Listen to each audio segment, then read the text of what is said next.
कहानी की शुरुआत होती है दूसरे विश्व युद्ध के अंधेरे दिनों से। साइटो एक जापानी बिजनेसमैन जिसे गद्दार माना जा रहा था, उसे कैदियों के साथ जापान लौटाया जा रहा था, जहां उसके हिस्से में आजादी नहीं बल्कि गुलामी लिखी थी। उसे सबसे अलग अकेले कैद में रखा गया था। कुछ देर बाद पहरेदार उसे खींचते हुए जहाज के कमांडर के सामने ले जाते हैं। कमांडर की आंखों में नफरत जल रही थी। वह ठंडी आवाज में कहता है, अपने देश से गद्दारी करने वालों के लिए मौत आसान सजा है और तुम्हारे लिए आसान रास्ता मैं कभी नहीं चुनूंगा। तभी दरवाजा खुलता है और दूसरे कैदी को अंदर लाया जाता है। ब्रॉन्सन, एक ब्रिटिश कैदी जिसके दिल में जापानियों के लिए सिर्फ नफरत और जहर भरा था। कमांडर के होठों पर शैतानी मुस्कान उभरी। उसने आदेश दिया, अब से ये दोनों अपनी बची हुई हर सांस साथ गुजारेंगे। और अगले ही पल सिपाही उनकी टांगों में भारी हथकड़ी जकड़ देते हैं। ब्रॉन्सन गुस्से से चिल्लाता है, मुझे मार दो लेकिन इस जापानी से मत बांधो। लेकिन उसकी आवाज खाली दीवारों से टकराकर खो जाती है। यही उनकी किस्मत थी, या शायद इससे भी डरावनी कोई योजना। तभी अचानक समुद्र को चीरती हुई गोलाबारी की गड़गड़ाहट जहाज को हिला देती है। दुश्मनों ने हमला कर दिया था। हर तरफ अफरा तफरी मच गई। कैदी बगावत पर उतर आए। गोलियों की बारिश, चीखें और धुएं ने जहाज को रणभूमि बना दिया। इसी अराजकता के बीच ब्रॉन्सन और साइटो ने मौका पाकर खुद को छुड़ाया और बाकी कैदियों के साथ लड़ने लगे। लेकिन एक सबमरीन ने नजदीक आकर जहाज पर मिसाइल दाग दी। धमाका होते ही सब कुछ कांप उठा। अब सिर्फ कुछ ऑफिसर और ये दो हथकड़ी बंद कैदी ही बचे थे। कमांडिंग ऑफिसर ने बंदूक निकाली। उसकी आंखें साफ कह रही थीं, अब कोई नहीं बचेगा। लेकिन उसी पल ब्रॉन्सन ने झटके से साइटो को पकड़कर समुद्र में छलांग लगा दी। बिल्कुल उसी वक्त जब पूरा जहाज आग के गोले में बदल गया। घंटों तक वे लहरों से जूझते रहे और आखिरकार ब्रॉन्सन आधी जान बची होने के बावजूद साइटो को खींचते हुए एक सुनसान द्वीप पर पहुंचा देता है। थकान से चूर होकर वह वहीं रेत पर गिर पड़ा। और अगले ही दिन जब साइटो ने आंखें खोलीं तो उसने खुद से एक ही सवाल किया, क्या ये सब कोई बुरा सपना था या असली डरावनी हकीकत अब शुरू होने वाली है। लेकिन जैसे ही साइटो की नजर अपने पैरों पर गई, उसका खून जम गया। वह जंजीर अब भी वहीं थी। ये कोई सपना नहीं था, यह हकीकत थी। उसने झटके से पास पड़े ब्रॉन्सन को हिलाने की कोशिश की, उठो उठो, लेकिन ब्रॉन्सन बेहोश पड़ा रहा। इसी बीच उसकी नजर किनारे पर पड़ी, जहाँ लहरों ने एक सिपाही की लाश बहाकर फेंक दी थी। साइटो कांपते हाथों से उसके पास पहुंचा और बंदूक निकाल ली। उसके मन में एक खतरनाक ख्याल कौंधा, अगर वह अभी ब्रॉन्सन को मार दे तो शायद आजाद हो सकता है। वह बंदूक तानने ही वाला था कि अचानक ब्रॉन्सन ने बिजली सी फुर्ती से आंखें खोली और उस पर हमला कर दिया। दोनों एक दूसरे पर टूट पड़े। रेत और पानी के छींटों के बीच उनकी जबरदस्त लड़ाई छिड़ गई। तभी समुद्र की गहराइयों से एक भयानक चीख गूंज उठी। चीख इतनी डरावनी थी कि दोनों एक पल को ठिठक गए। ब्रॉन्सन ने मौके का फायदा उठाकर साइटो को पानी में धकेलने की कोशिश की। साइटो का घायल पैर जोर से टकराया और उसमें से खून बहने लगा। और तभी उस खून की गंध ने किसी अनजान शिकारी को जगा दिया। पानी का सतह कांपा और लहरों के बीच से एक साया तेजी से उनकी तरफ बढ़ा। अचानक वह जीव पलक झपकते ही बाहर निकला और ब्रॉन्सन को झटके से खींच लिया। तेज पंजे, बिजली जैसी रफ्तार और आंखों में भूख। साइटो ने घबराकर तुरंत बंदूक उठाई। उसने पहले ब्रॉन्सन पर निशाना साधा, शायद यही मौका था आजाद होने का। लेकिन अगले ही पल उसकी उंगली कांप गई और ट्रिगर उस जीव की ओर दब गया। धड़ाम, गोली सीने पर लगी और वो खौफनाक जीव दर्द से तड़प कर पानी में गायब हो गया। किनारे पर अब सिर्फ खून से लथपथ घायल ब्रॉन्सन पड़ा था और साइटो की आंखों में सवाल, मैंने उसे बचाकर सही किया या अपनी बर्बादी को और करीब बुला लिया। दोनों अब समझ चुके थे कि इस सुनसान आइलैंड पर उनकी आपसी नफरत से कहीं ज्यादा खतरनाक कुछ और मौजूद है। मजबूरी में उन्होंने एक दूसरे से समझौता किया ताकि जिंदा रह सकें। थोड़ी दूर जाते ही ब्रॉन्सन ने बेचैनी से पूछा कि वो जीव आखिर क्या था, लेकिन भाषा की दीवार उनके बीच खड़ी थी। साइटो ने सिर्फ समझने का नाटक किया, पर उसके चेहरे पर साफ लिखा था कि वह उस रहस्यमयी जीव को पहचानता है। कुछ देर तक वह खामोश रहा, सोचता रहा कि आखिर कैसे बचा जाए। लेकिन धीरे धीरे उसके हौसले टूटने लगे और उसने मन ही मन मान लिया कि इस टापू पर उनका अंत तय है। तभी ब्रॉन्सन ने उसकी तरफ गुस्से से देखा और बोला, क्या तुम पागल हो गए हो? हार मानने का वक्त नहीं है। उसने बंदूक की आखिरी गोली निकाली और साइटो के हाथ में पकड़ा दी। हमें मिलकर उस दानव से लड़ना होगा, वरना वो हमें कभी चैन से नहीं छोड़ेगा। इसी बीच समुद्र की लहरें कुछ सामान किनारे पर फेंक गईं। दोनों ने मिलकर उन्हें इकट्ठा किया। ब्रॉन्सन को एक सिगरेट का पैकेट मिला। उसने मजाकिया अंदाज में साइटो को ऑफर किया, लेकिन साइटो ने मना कर दिया। उसकी आंखों में थकान और उदासी साफ झलक रही थी। सामान ढूंढते ढूंढते ब्रॉन्सन की नजर एक नौजवान सिपाही की लाश पर पड़ी। वह ठिठक गया, चेहरा जैसे पत्थर हो गया। धीरे धीरे उसकी आंखों से आंसू बह निकले। कांपती आवाज में बोला, ये तो बस एक बच्चा था, इसकी पूरी जिंदगी बाकी थी। अगर तुम्हारे जापानियों ने ये जंग शुरू न की होती तो आज ये जिंदा होता। साइटो उसकी भाषा नहीं समझ पा रहा था, लेकिन उसकी आंखों और टूटे हुए दिल की चीख को महसूस कर रहा था। उसने चुपचाप उसे पानी दिया। ब्रॉन्सन ने एक घूंट में पानी पी लिया और दोनों फिर रात गुजारने की तैयारी करने लगे। अंधेरा घिरते ही उन्होंने मिलकर एक छोटा सा कैंप तैयार किया, लेकिन जब ब्रॉन्सन ने अपना जूता पहनने की कोशिश की तो जंजीरों के दबाव से उसके पैर में दर्द बढ़ गया और जूता नहीं पहना गया। तभी साइटो ने धीरे से अपने पैरों को देखा। उसने एक मरे हुए सिपाही के बड़े जूते उतार लिए थे। बिना कुछ कहे उसने एक जूता ब्रॉन्सन की ओर बढ़ा दिया। उस पल उनकी आंखों में दुश्मनी नहीं थी, बस जिंदा रहने की एक उम्मीद थी। लेकिन ब्रॉन्सन ने जूते पहनने से साफ इनकार कर दिया, क्योंकि वह किसी भी जापानी चीज को हाथ तक नहीं लगाना चाहता था। साइटो ने चुपचाप कुछ क्रैब्स पकड़े और अपने नए साथी के सामने रख दिए। ब्रॉन्सन, जो कई दिनों से भूखा था, पहले तो हिचकिचाया, लेकिन भूख ने उसे मजबूर कर दिया। उसने हाथ बढ़ाया, मगर जैसे ही क्रैब उठाया वह मिट्टी में गिर पड़ा। साइटो ने बिना सोचे समझे अपना क्रैब उसके हाथ में रख दिया। ब्रॉन्सन ने पहले मना किया, लेकिन साइटो की जिद के आगे झुक गया। एक बाइट लेते ही उसके चेहरे पर हैरानी और सुकून दोनों झलक गए। धीरे धीरे दोनों का रिश्ता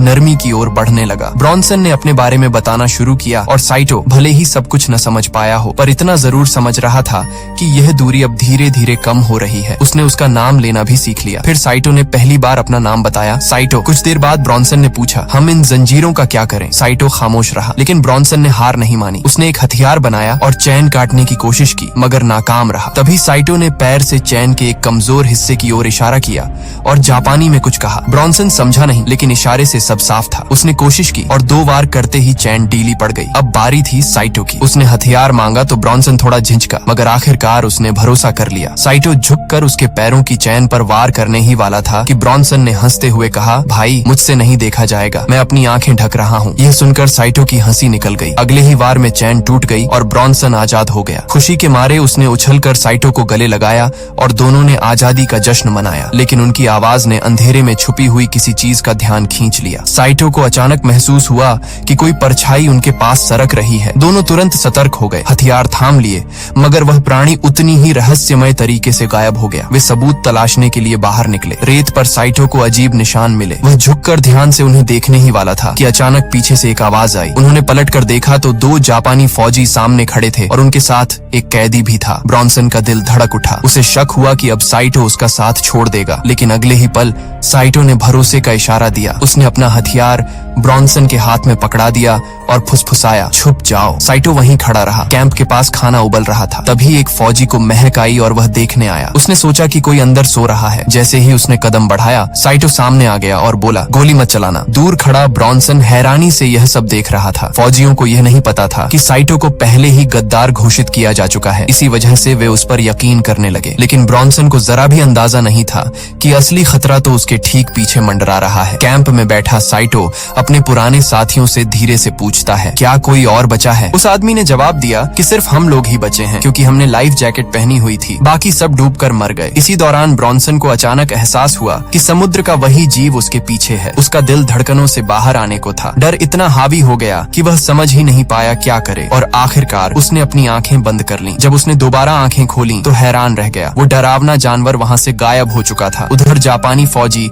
साइटो से पूछताछ कर रहे थे। उन्होंने शक भरे लहजे में पूछा कि क्या पक्का यहाँ कोई और नहीं है? साइटो ने शांत स्वर में कहा कि वह अकेला है, लेकिन उनकी नजरें तेज थीं। उन्हें आसपास से ब्रॉन्सन की मौजूदगी के हल्के हल्के सुराग मिल चुके थे। तभी एक फौजी तलवार खींचकर बोला कि जहाज डूबने से पहले एक अफवाह थी कि एक गद्दार और दुश्मन को साथ में जंजीर से बांध दिया गया है। उन्होंने साइटो के पैर से कपड़ा हटाया और जैसे ही जंजीर का निशान देखा, वे समझ गए कि सामने खड़ा आदमी वही गद्दार है। दूसरे फौजी ने गुस्से से पूछा कि वह भगोड़ा कहाँ है? साइटो ने झूठ बोला कि वह मर चुका है और कब्र की ओर इशारा किया, जहाँ उन्होंने ब्रॉन्सन के दोस्त को दफनाया था। एक सैनिक गरज उठा, तू सिर्फ गद्दार ही नहीं बल्कि झूठा भी है। उसने धमकी दी कि अगर सच नहीं बताया तो वह यहीं उसका गला काट देगा। उसी पल टापू कांप उठा। एक भयानक दहाड़ पूरे जंगल में गूंज उठी। सबके कदम वहीं थम गए। पास खड़ा कैदी डर से कांपने लगा, घुटनों के बल गिर गया और चीखते हुए बोला, ये इंसान नहीं है, भगवान हमारी रक्षा करो। उसकी चीख ने सबको बेचैन कर दिया। एक सैनिक ने सबसे छोटे जवान को आदेश दिया कि जाकर देखो ये आवाज कहाँ से आई। जवान सावधानी से आगे बढ़ा और रास्ता तय करते करते सीधे ब्रॉन्सन के पास पहुंच गया। ब्रॉन्सन ने छुपते हुए गलती से सूखी टहनी पर पैर रख दिया और चर्र की आवाज आई। जवान सतर्क होकर उसकी तरफ बढ़ा, लेकिन अचानक जानवर की गुर्राहट सुनकर डर गया और दूसरी दिशा में भाग पड़ा। भागते भागते वह एक गुफा के गेट तक पहुंचा और अंदर घुस गया। उसे अंदाजा नहीं था कि वही जीव पत्थरों के बीच घात लगाकर छिपा हुआ है। ब्रॉन्सन ने अपने छुपे हुए दोस्त को बचाने की कोशिश की,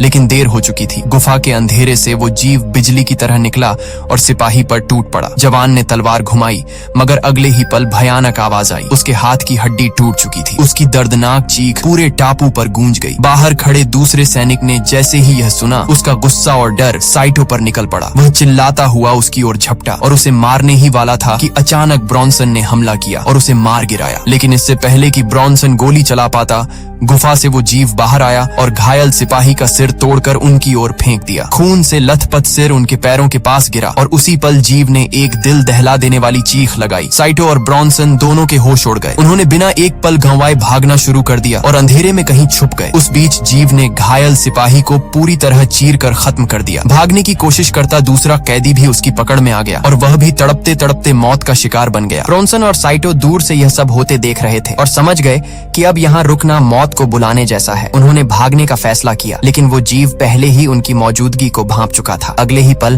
उसकी खतरनाक नजरें उन पर टिक गईं और वो बिजली की तरह उनका पीछा करने लगा। दोनों जान बचाने के लिए जंगल की तरफ दौड़े। रास्ते में घने पेड़ों और बेलों से गुजरते हुए साइटो अपने मशेटी से झाड़ियों को चीरता चला गया। ब्रॉन्सन ने घबराकर कहा कि उसके पास एक प्लान है और उन्हें यहीं रुककर उसका सामना करना होगा, लेकिन भाषा की दीवार ने फिर से उनके बीच दूरी खड़ी कर दी। साइटो कुछ समझ नहीं पाया और दौड़ता रहा। पीछे रह गए ब्रॉन्सन पर वह जीव झपट पड़ा। घबराहट में उसने बंदूक तानी और फायर कर दिया, लेकिन गोली हवा में जाकर गुम हो गई। उसकी आखिरी उम्मीद, उसकी आखिरी गोली बेकार चली गई थी। अगले ही पल वह जीव गरजता हुआ उस पर टूट पड़ा। उसके गले को अपनी नुकीली पंजों में जकड़ लिया और मौत देने ही वाला था कि अचानक साइटो लौट आया। उसने पूरी ताकत से उस पर हमला किया और ब्रॉन्सन को उसकी पकड़ से छुड़ा लिया। दोनों ने मौके का फायदा उठाकर वहां से भागने की कोशिश की, लेकिन किस्मत उन पर मेहरबान नहीं थी। भागते भागते वे एक खतरनाक ढलान पर फिसल गए और नीचे गिर पड़े। पत्थरों से टकराने की वजह से दोनों बुरी तरह घायल हो गए। अगली सुबह उनकी आंखें दर्द और खून से लथपथ हालत में खुली। साइटो के सीने में एक तीखा टुकड़ा ढंसा हुआ था। दर्द से कराहते हुए उसने हिम्मत जुटाई और उसे खींचकर बाहर निकाला। दूसरी तरफ ब्रॉन्सन एक सड़े हुए लकड़ी के तने पर पड़ा था, जो झरने के किनारे खतरनाक तरीके से लटक रहा था। जैसे ही उसने हल्की सी हरकत की, लकड़ी हिलने लगी और उसका संतुलन बिगड़ गया। वह नीचे गिर पड़ा, एक पत्थर से जोर से टकराया और पानी में जा गिरा। पानी के नीचे डूबते हुए उसकी सांसें थमने लगीं और आंखों के सामने उस पहले हमले की यादें तैरने लगीं। लेकिन किसी तरह उसने अपनी आखिरी ताकत जुटाई और तैरकर किनारे तक पहुंच गया। दूसरी तरफ साइटो को एक मरे हुए सैनिक की लाश के पास पड़ी कटाना मिली। अब वे दोनों बिछड़ चुके थे, दोनों अलग अलग रास्तों पर, लेकिन दोनों का पीछा अभी भी वही दहशत कर रही थी। तभी झरने के ऊपर से उस जीव ने ऐसी दहाड़ मारी कि पूरा जंगल गूंज उठा। हवा ठंडी पड़ गई और पेड़ों की पत्तियां कांपने लगीं, मानो खुद प्रकृति भी उसके क्रोध से सहम गई हो। दोनों ने एक साथ वो खौफनाक चीख सुनी और अचानक पूरी हवा सन्नाटे में डूब गई। साइटो, जो अभी अभी नदी का पानी पीने के लिए झुका था, ठिठक गया। उसकी सांसें रुक गईं और दिल तेजी से धड़कने लगा। उसने चारों तरफ नजरें दौड़ाईं और तुरंत ब्रॉन्सन को ढूंढने के लिए निकल पड़ा। दूसरी तरफ ब्रॉन्सन अकेले ही चढ़ाई करता रहा, जब तक कि उसके सामने एक विशाल झरना नहीं आ गया, जिसने उसका रास्ता रोक दिया। वह थका हुआ था, लेकिन फिर भी हार मानने को तैयार नहीं था। उसने तय किया कि चाहे कुछ भी हो, उसे आगे बढ़ना ही होगा। शाम ढल चुकी थी, आसमान धीरे धीरे काला होने लगा था और दोनों अब भी अलग अलग रास्तों पर भटक रहे थे। साइटो जंगल और नदी किनारे पर बेचैनी से इधर उधर घूम रहा था, पर ब्रॉन्सन का कोई सुराग नहीं मिला। वहीं दूसरी ओर ब्रॉन्सन झरने तक पहुंचकर थकान से चूर बैठ गया। लेकिन तभी पास ही से अजीब सी सरसराहट और पानी की हलचल की आवाजें आने लगी। उसका दिल धड़क उठा। उसी वक्त साइटो भी जंगल में था। हर आवाज पर चौकन्ना होकर रुक जाता, मानो हर पेड़ के पीछे मौत छुपी बैठी हो। ब्रॉन्सन ने धीरे धीरे झरने के गहरे हिस्से से बाहर निकलकर किनारे पर बैठने की कोशिश की। तभी उसने अपने बाजू से किसी भारी और ठंडी मौजूदगी को महसूस किया। जब उसने धीरे से गर्दन घुमाई तो उसकी आंखें फटी की फटी रह गईं। एक विशाल मगरमच्छ बस कुछ कदम की दूरी पर बैठा था। ब्रॉन्सन के पूरे शरीर में खून जैसे जम गया। वह सांस रोके लेटा रहा, बिना हिले डुले और चमत्कारिक रूप से। मगरमच्छ ने उसे गौर से देखा और फिर बिना हमला किए वापस पानी में उतर गया। ब्रॉन्सन के माथे से पसीने की बूंदें टपक रही थीं। वह धीरे धीरे उठा, कांपते पैरों से आगे बढ़ा और झरने पर ऊपर चढ़ने ही वाला था कि अचानक उसका पैर फिसल गया। इसी दौरान उसकी नजर पड़ी। वो जीव सामने खड़ा था, लेकिन यह दृश्य अलग था। वह जीव किसी जंगली जानवर की तरह सिर्फ शिकारी नहीं लग रहा था, बल्कि अपने घाव पर कुछ कुछ लगाकर खुद का इलाज कर रहा था। ब्रॉन्सन ठिठक गया। उसके दिमाग में बिजली सी कौंधी। यह कोई बेवकूफ दरिंदा नहीं, ये सोचने समझने वाला जीव है। ये खुद को ठीक कर सकता है, मतलब इसकी बुद्धि इंसान जैसी है। अब ब्रॉन्सन को किसी भी तरह साइटो को यह सच्चाई बतानी थी, लेकिन तभी उसकी एक गलत हरकत से हल्की सी आवाज निकल गई। उसका दिल जोर से धड़का और वह घबराकर झाड़ियों के पीछे छुप गया। उसने सांस रोक ली और छुपकर उस जीव को देखने लगा। वह जीव धीरे धीरे नदी के किनारे की तरफ बढ़ा। सब कुछ सन्नाटे में था। तभी अचानक पानी से एक विशाल मगरमच्छ उभरा और सीधे उस जीव पर टूट पड़ा। उसने अपने शक्तिशाली जबड़ों से उसे दबोच लिया और घसीटते हुए गहरे पानी में ले गया। ब्रॉन्सन की आंखें चौंधिया गईं। उसके दिमाग में सवाल घूमने लगे, क्या यह उनकी मुक्ति है या असली खौफ की शुरुआत अब होने वाली है? पानी कुछ ही पलों में खून से लाल हो गया। मगरमच्छ ने तड़पते हुए आखिरी बार हवा पकड़ने की कोशिश की, लेकिन तभी वो जीव पानी से उभरा और अपनी हैवानियत दिखाते हुए मगरमच्छ को बीच से चीर डाला। पानी में खून और मांस के टुकड़े बिखर गए। यह दृश्य देखकर ब्रॉन्सन का खून ठंडा पड़ गया। उसकी रूह तक कांप उठी। जीव ने आसमान को चीर देने वाली चीख मारी, जिसकी गूंज पूरे जंगल में फैल गई और वह आवाज सीधे साइटो तक पहुंची। ब्रॉन्सन ने बिना पीछे देखे भागना शुरू कर दिया। दूसरी तरफ साइटो अब भी जंगल में अपने साथी की तलाश कर रहा था। तभी उसकी नजर एक अजीब चीज पर पड़ी। पेड़ों के बीच झूलती हुई एक लाश बंधी हुई थी। ये देखते ही उसका कलेजा मुंह को आ गया और डर के मारे उसके कदम लड़खड़ा गए। वह सीधा एक गहरे गड्ढे में जा गिरा। गड्ढे के अंदर का मंजर और भी खौफनाक था। मिट्टी और पत्थरों के बीच पड़ा हुआ एक जीव का कटा हुआ सर। उसकी आंखें अब भी आधी खुली थीं, जैसे मरने के बाद भी घूर रही हों। साइटो कुछ देर तक उस भयानक नजारे को देखता रहा, लेकिन फिर उसकी आंखों में डर की जगह उम्मीद चमक उठी। अगर एक जीव को मारा जा सकता है तो बाकी को भी हराया जा सकता है। वह गड्ढे से बाहर निकला और उस बंधी लाश के पास वापस आया। लाश के हाथ में एक जंग लगी बंदूक थी। जमीन पर गिरे खोखों को देखकर उसने अंदाजा लगाया कि शायद इसी आदमी ने उस जीव को मारा होगा। साइटो ने झट से बंदूक उठा ली। अब उसके पास जापानी कटाना और यह पिस्तौल थी। उसके अंदर पहली बार एक शिकारी बनने की जिद जाग उठी। अब वह खुद उस जीव का शिकार करेगा। रास्ते में चलते चलते उसे पानी में आधा डूबा हुआ एक टूटा हुआ हवाई जहाज नजर आया। साइटो ने बिना सोचे उसमें घुसने का फैसला किया। अंदर जाते ही अंधेरे और सड़ांत की बदबू ने उसका स्वागत किया। उसी वक्त दूसरी ओर ब्रॉन्सन भी एक और टुकड़ा ढूंढते हुए उसी प्लेन तक पहुंच गया। अंदर जाने से पहले उसने लोहे के टूटे फूटे टुकड़ों से एक अस्थायी हथियार बनाया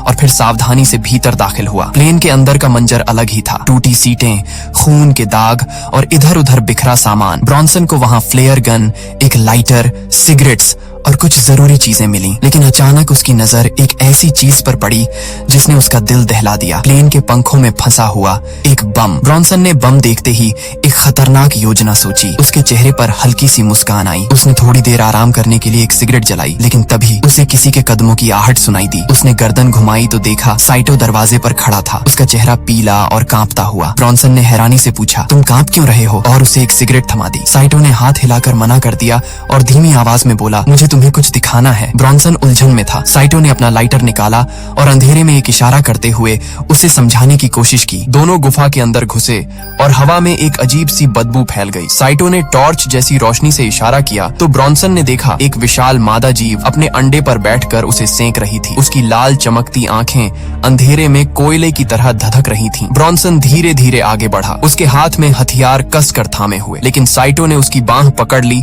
और धीमी आवाज में कहा, ये मादा है, अपने घर और बच्चे के लिए यह नरक बन जाएगी, दूर रहो। ब्रॉन्सन की आंखों में गुस्सा था। उसने दांत भींचते हुए कहा, मैं इसे जिंदा नहीं छोड़ सकता, या तो ये रहेंगे या हम। साइटो ने शांत लेकिन डर भरे स्वर में समझाया, अगर हमने एक मादा को मार दिया तो पूरा झुंड पागल हो जाएगा, वे हमें कभी जिंदा नहीं छोड़ेंगे। लेकिन ब्रॉन्सन ने उसकी बात अनसुनी कर दी। उसने धीरे से मुस्कुराकर कहा, तो चलो उन्हें उनकी ही ताकत से हराते हैं। और उसने साइटो को वो बम दिखाया जो उसे प्लेन से मिला था। भारी भरकम धातु का वो बम उनके बीच रखा था, मानो मौत खुद अपने पांव पर खड़ी हो। मुझे इसे उस गुफा के बीच तक ले जाने में मदद करो, ब्रॉन्सन बोला। दोनों पसीने से तरबतर होते हुए, हांफते हुए मुश्किल से बम को खींचकर अंदर ले गए। लेकिन जैसे ही उसे सेट करने की कोशिश की, साइटो का चेहरा पीला पड़ गया। ट्रिगर टेढ़ा है, ये किसी भी वक्त फट सकता है, हमें निकलना चाहिए, उसने घबरा कर कहा। ब्रॉन्सन अपने हाथों से ट्रिगर ठीक करने की कोशिश करने लगा। तभी दूर से एक गगनभेदी गर्जना गूंजी। मादा जीव गुफा की ओर लौट रही थी। प्लेन में इमरजेंसी हथौड़ा है, ब्रॉन्सन ने जल्दी से कहा। वो काम आ सकता है, लेकिन किसी एक को यहाँ रुकना होगा। साइटो ने गहरी सांस ली। उसकी आंखों में मौत की स्वीकृति झलक रही थी। उसने धीमे स्वर में कहा, इस हालात के जिम्मेदार मैं हूँ, मुझे ही रुकना चाहिए। लेकिन तभी गुफा की दीवारें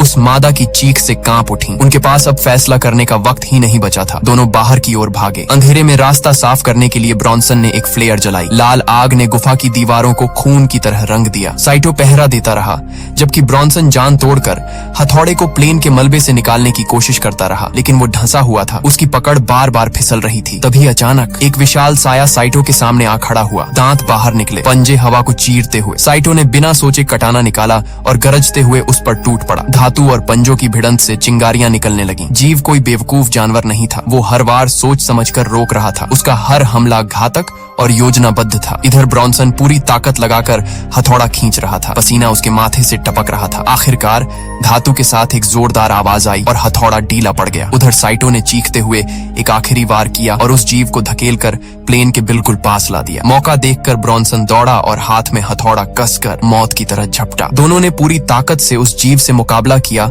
और कुछ देर के लिए उसे कोने में दबा भी दिया। लेकिन तभी जब उनकी नजर आसमान की तरफ गई तो उन्होंने देखा कि आग धीरे धीरे बुझ रही है। उनकी धड़कनें तेज हो गईं। जैसे ही उन्होंने सामने देखा, वह जीव गायब हो चुका था। दोनों जल्दी जल्दी गुफा की तरफ लौटे ताकि बम का काम पूरा कर सकें। साइटो फिर से पहरे पर खड़ा हो गया और ब्रॉन्सन बम के लैच को ठीक करने में जुट गया। तभी अचानक वह दानव जैसे ही पीछे से आ धमका और ब्रॉन्सन पर टूट पड़ा। लेकिन साइटो ने बिजली जैसी फुर्ती से उसके सीने में छुरा घोंप दिया। जब वह उसका सिर काटने ही वाला था, तभी वह जीव उसे पकड़कर जोर से दीवार पर दे मारता है और पलटकर ब्रॉन्सन पर टूट पड़ता है। ब्रॉन्सन बुरी तरह जख्मी हो जाता है। साइटो जैसे तैसे हिम्मत बटोरता है, अपना हथियार उठाता है और एक ही झटके में उस दानव की आंख में गोली दाग देता है। दर्द से तड़पता वह जीव ब्रॉन्सन को छोड़ देता है। साइटो फिर निशाना साधता है, लेकिन इस बार गोली चूक जाती है। वह तुरंत अपनी दिशा बदलता है और उस जीव के अंडे पर गोली दाग देता है। अंडा फटता है और अंदर का बच्चा जमीन पर गिर पड़ता है। ये देखते ही मादा मॉन्स्टर पागलपन से गुस्से में भर जाती है। साइटो अपने दोस्त की मदद के लिए भागता है,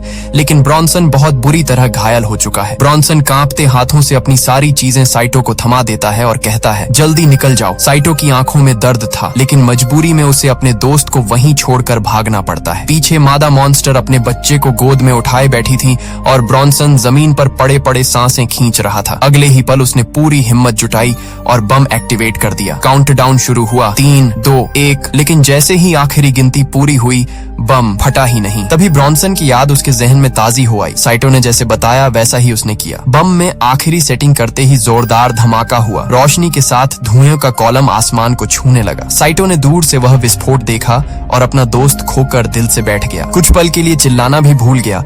फिर उसी खौफनाक चीख ने उसे हिला दिया। वह जीव जिंदा था और अब उसकी चीख सीधे उसके पास गूंज रही थी। साइटो झाड़ियों के बीच से भागा। पीछे मादा मॉन्स्टर उसका पीछा कर रही थी। वह समुद्र के किनारे पहुंचा और घुटनों के बल गिरकर कुछ क्षण के लिए टूट सा गया। ब्रॉन्सन की बलि की याद ने उसके अंदर सूखी आग जगा दी। गुस्से और दर्द से भरा हुआ उसने फिर उठकर लड़ने का फैसला किया। जैसे ही मादा पास आई और झपट्टा मारा, साइटो ठीक उसी पल सेहत से बाहर दिखकर जाल जैसा एक चटका दिखाने की चाल चला। जब वह झुककर उठी तो साइटो रेत से खड़ा हो गया और सीधे उसके सामने खड़ा होकर वार कर बैठा। वह खुद भी घायल हुआ, पर रुकने वाला नहीं था। साइटो ने दहाड़ भरकर कहा, तेरा बच्चा मरा, अब तेरा वक्त भी आया। और जैसे ही मादा उस पर झपटा, उसने उसकी पेट की तरफ तीखा वार किया। मादा लड़खड़ा पड़ी और जमीन पर गिर गई। साइटो पास आया, तलवार निकालकर उसकी गर्दन पर वार करने के लिए झुका, पर आखिरी नफासत नहीं निकाली। उसने तलवार को जीव के पास जमीन में गाड़ दी और कुछ कदम पीछे हटकर फ्लेयर गन उठाई। वह जानता था कि अब हिम्मत और नफा दोनों की जरूरत थी। ये मौके का आखिरी पल था। उसने फ्लेयर उठाई, गहरी सांस ली और आसमान की ओर निशाना साधा। लाल पीली तीखी रोशनी उठी और काली रात में एक जलता हुआ तीर बनकर आसमान में फट पड़ा। साइटो की बेहोशी के बाद